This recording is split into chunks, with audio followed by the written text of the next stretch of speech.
Louis Jadot. Can you tell us a little bit of the history of Louis Jadot?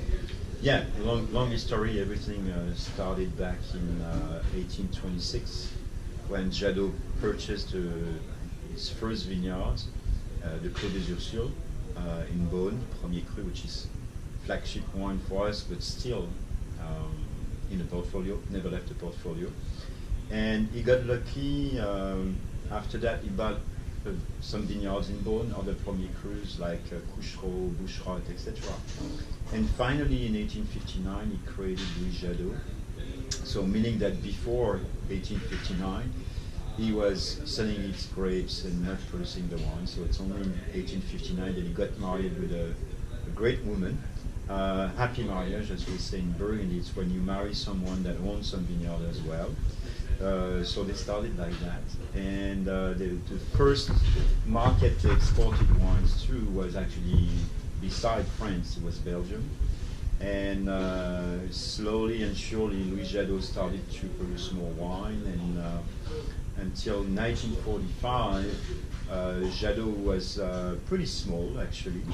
But in 1945, something happened right after the Second World War. Jadot wines were exported to the US through New York City, through Macy's. Macy's used to have a wine department. And the wine buyer of Macy's at that time, Rudikoff, decided to leave Macy's. He started his own import company that he called Cobra & Corporation. And that's how we started to work in the US as well and to export wines before everybody. Because actually it's an important part of our history. We started to export way before everybody. Because people have a strange feeling about big producers, big houses, let's say big names in Burgundy. They consider big names as just négociants, while in fact they've never been only négociants. Louis Jadot owns 240 hectares, and it's true that at the same time we are négociants. 40% of the wines that we produce are from the négociant side, 60% from the estate vineyard. So really the perception of being a big name or a recognized name in Burgundy is very strange around the world, but I don't blame anyone. It's also the fault of people like us that we never communicate the right way around that. But Jadot really tried to export wines, and at that time 75% of the production of Burgundy wine was controlled by the négociant houses, such as Jadot, Douin, Latour, or Chanson, everyone. So we are the ones who exported first Burgundy and made Burgundy known. Because of course the small growers didn't have the means and the time to export, and they were not doing it anyhow. So that's one aspect. And then Jadot in 1985, it's a big step in our history, because the Jadot family was pretty big, was 80 members, and not everyone was interested in the wine business. So we decided to open Louis Jadot Capital to foreigners, and Madame Jadot had in mind at that time to bring our American importer, Rudikoff, who has been a wine lover, great wine lover and a pioneer in USA, into the Jadot structure. Investment. No, he really bought a piece of Jadot. He really, well, yes. And that was necessary because Madame Jadot was totally blocked by the family that was asking for more revenue, and it was difficult to invest and to grow. So at that time, Jadot was only 50 hectares, and the fact that we opened doors to our to Rudikoff actually helped us to buy vineyards, and we got lucky. In 1985, the same year, 86 as well, we were able to buy the domain Claire d'Ahu, which was a very famous domain in the Côte de Nuit. We bought also in 89 the Chanson vineyards, and we continued that development. In 96, we bought the Château des Jacques in the great area of the Cru Beaujolais. We invested heavily in that one, and also at the same time, we built a winery down in Beaujolais for Beaujolais Village, Pouilly-Fuissé, and Mâcon Village, so we can start a program that instead of buying must or finished wine, we could develop contract and buy only grapes. When we don't own the land, we buy grapes. And the program has been based on that, buying grapes for the lower, let's say, I don't want to say the basic appellation, but let's say the entry-level appellation. And that was part of the history as well, because we took that decision very early in the process. So just to tell you that everything at Jadot takes time, because we don't take decisions like that. We aim for the future, and even if it takes 20 years or 30 years, we're not afraid of that. And finally, we bought the Domaine Ferret in Pouilly-Fuissé in 2007, 18 hectares of land, extraordinarily small domain. But the two estates, the two small domains, Château des Jacques and Domaine Ferret, are totally independent of Jadot. They have their own winemaking and own structure. So the idea, the philosophy, was really to represent Burgundy as a whole, but to have the best of the vineyards, of the estates, and the grapes. So it's part of our history. That's DNA, or DNA, of course. And beside that, we didn't forget where we're from. We're from Beaune. We are based in Beaune. So we own 14 Premier Crus in Beaune, and Beaune is our DNA. Beside the fact that we own 58 hectares of Grand Cru and Premier Cru, and another 100 hectares of village wines and village vineyards, etc. So the history of Jadot has always been based on the fact that we represent Burgundy. We want to grow, but we want to grow in a smart way, not trying to compromise ourselves with anything else. So the project has always been very clear. If it's a great vineyard, if it is something that we're looking for, we're going to try to buy the land. And it's very difficult to buy the land, obviously, now in Burgundy, because it's expensive and very heavy in terms of price. And when we don't own the land, let's say on the entry level, once we buy grapes, but we control it. We do the vinification. Absolutely. Where? No, Bourgogne Pinot Noir and Bourgogne Chardonnay are extremely important for Jadot because they represent our philosophy. Even if they are entry-level wines, they are extremely important because it might be the first bottle of Burgundy you're going to drink as a young consumer. So it's extremely difficult to get vineyards. In terms of climate, what's the difference between the Côte Chardonnay and the Beaune? Côte Chardonnay. That gives you a different style, of course, when you produce there's a slight difference in temperature. It's about 1 degree Celsius over the year. And just that 1 degree Celsius difference allows the Pinot Noir to be riper in Côte Chardonnays. And so you get wines that are a little bit more approachable. And this is important because obviously the style of winemaking that we have, even for the straight Bourgogne, is dedicated to the ability of the wine to age with time. Even the Bourgogne Pinot Noir Jadot, you can keep it 5-10 years, it works. So the Côte Chardonnaise helps us to bring a little bit more fruity side, velvety tannins, and the Côte de Beaune brings structure.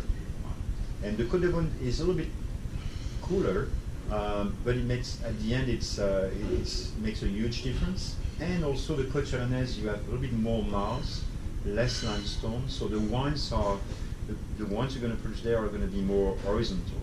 While in Côte de Beaune, there is be more tension, more acidity. So you need both, for sure. Have you seen in the last 13 years an increase in temperature and the climate? And through the centuries, Burgundy has been had to go through climate change. And the best way to study global warming, it's actually in Burgundy, because since the 11th century, at beginning of the 11th century, the monks started to take notes and date of harvest. And one of the best ways to study the date of harvest, even if it was not exactly the same calendar, you can say approximately 10 days, 1 week, close to right there. And you could see that we had some period of time that lasted for 200 years, where you could see the date of harvest getting, it was getting warmer because the date of harvest were earlier, or sometimes cooler. 17th, 18th century, grape gold, so we can see that. But it was happening on a slow path. Since 99, we can say it's happening extremely fast. It's extremely fast and it's violent.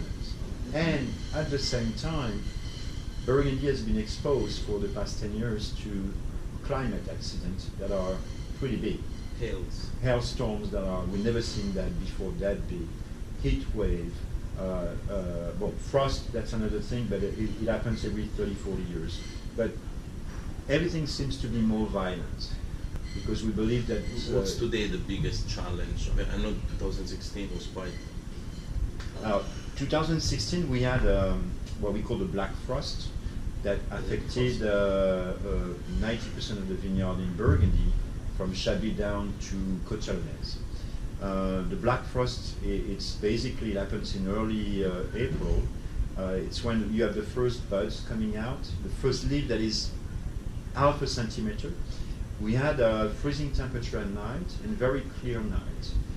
Freezing temperature -1, -2. The problem is because it was clear night, it means in the morning the sun rays were very strong, very hot. And for the poor little buds, the difference of temperature between the freezing temperature and the sun in the morning, the sun effect, it takes a few minutes and then the bud's leaves turns black. And 90% of the vineyard affected, meaning that everything was pretty much destroyed. Luckily, you have a second bud that always come 2 weeks after, or 3 weeks after, but you know that that second buds can be of great quality. Unfortunately, the second buds will go 50% vegetal, will produce only leaves, and 50% fruit, and this is exactly what happened. So we lost 50%. Almost 50%. In some area, even worse, Savigny-les-Beaunes, we lost 90% of the crop. While in some vineyard we did a full crop like Corton-Charlemagne or things like that. It was very localized and very different, but overall the impact was huge. Luckily, we had a fantastic summer, with very good temperature, not warm, and it lasted until mid-September. So really 2016 is very close to the quality of 2015 vintage, but less production of course, but the quality is there. It's going to be great and much better than we anticipated. Can you tell me a little bit more about the last 10 years vintage? What should we look for to have a proper classic? Classic style, yes. Our classic style for me means a colder year. So I will take out of the equation vintages like 15, 12, and 9. I will rather work and look at 2010, which I consider as much better than 2009. But also good vintages like... Many people, they say 2010 was better than 2009. Yeah. But why there is this... Well, the only problem with 2010, it came after 2009. And 2009 was a ripe year, a year blessed by God. That's the last year we had a full crop. Since 2009, we had not a single normal crop. So everybody was happy. And the 2009 were pretty warm. They were pretty horizontal in the expression and pretty charming. They're going to age well. But 10 came after, a little bit cooler, a bit more tension, a little bit more structure, more classic Burgundy style. 2009 will be for everybody, for everyone. While 2010, it's more for the connoisseur. It's not austere, it's just a little bit more tension. And we know that 2010 by experience will last longer than some of the 2009. With that being said, we have in the middle also as well 2011 and 2014 that are very charming vintage. 14 for both color, extremely civilized and precious, but very delicate and super interesting. And then in the middle is a classic vintage 2013. 2013 we had a lot of rain, cold temperature, the kind of vintage we like. That is extremely high in acidity, not extremely high, but loaded with acidity and minerals and tension. All the vintages in 13 in 3 are like that. If you look back, with the exception of 2003. But if you look back 93, 83, 73, they were like that. And there are ones that we like very much, especially me, because Of course, warmer years, it's easier for everybody. I always say warmer vintages are for everybody. If you are at a wedding... Which one will be, together with the 2 or 3, which one will be the warmer vintage, if somebody likes last time? The warmer one? The 15? The one that was the most affected by the heat was actually 2003. And I would say not far behind the 12 and 15. 12 and 15. All 9, very honestly, is a little bit more balanced. The difference is 12 is all about dark fruit and spiciness, while 15 it's much more structure. The thing that happened in 15, it's the winter and the spring were pretty cold, and the summer was hot. So you have on one side, on the 15, you have that ripeness, that fruit side, dark fruit side that is very pleasant, but you have the tannin structure that is pretty strong, and that's actually the vine's memory of the cold winter and spring. So you have the best of both worlds in 15, and even if it's considered as a great vintage, I would say to people, especially with Louis Jadot reds, take your time.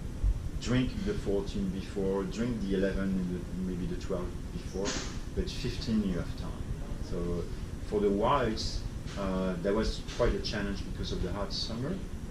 So at Jadot, for the whites, we play with the malolactic. Always we block the malolactic process in order to keep some malic acid alive. And in 15, we block the malo at 15%, 15-20%, in order to keep as much as possible natural malic acid, so we can balance the structure. There have been many changes like these in the last 20 years in vinification. At Jadot? But we used to have Jacques Lardier, a winemaker who vinified all Jadot wines until 2012, so 42 vintages.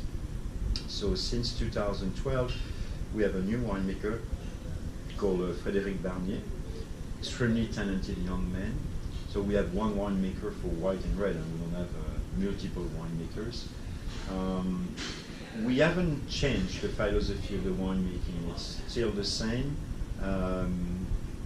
We try to use native yeast as much as we can, 99%, because you have always that tank that won't start by itself. But the work in the vineyard, we amplify the works we do in the vineyard. So it's much changed the philosophy in the vineyards than in the... It's an improvement. Let's say we Which direction did you take? You made a big change in the vineyard. We used to have only one team that was handling our vineyards. Now we have 2 teams. We have one team for the Côte de Nuit, one team for the Côte de Beaune and Côte Chalonnaise. So the fact that they specialize in their own vineyard, of course it's always better if you know everything, but in that case, we own 400 different parcels in Burgundy. So that's a lot of single vineyard to take care of. And we found that hiring the specialized people in Côte de Beaune and Côte de Nuit made a huge difference in the approach and understanding. Not really in the way we are conducting the vineyard. Of course, biodynamic has been always there at Jadot. We were the first one to do it in 89. Corton Grade Grand Flute, that's still in biodynamic. And at all your vineyards? No, unfortunately no. Because if we talk about Côte de Beaune and Côte de Nuit combined, 160 hectares, all in biodynamic, that's extremely challenging, considering that you have so many different parcels everywhere. So there will be a lie to say we can do everything in biodynamic. We have 37 hectares in biodynamic. Thank you very much. I think tasting is ready. Yeah. No, my big pleasure. I would love to keep on going for hours.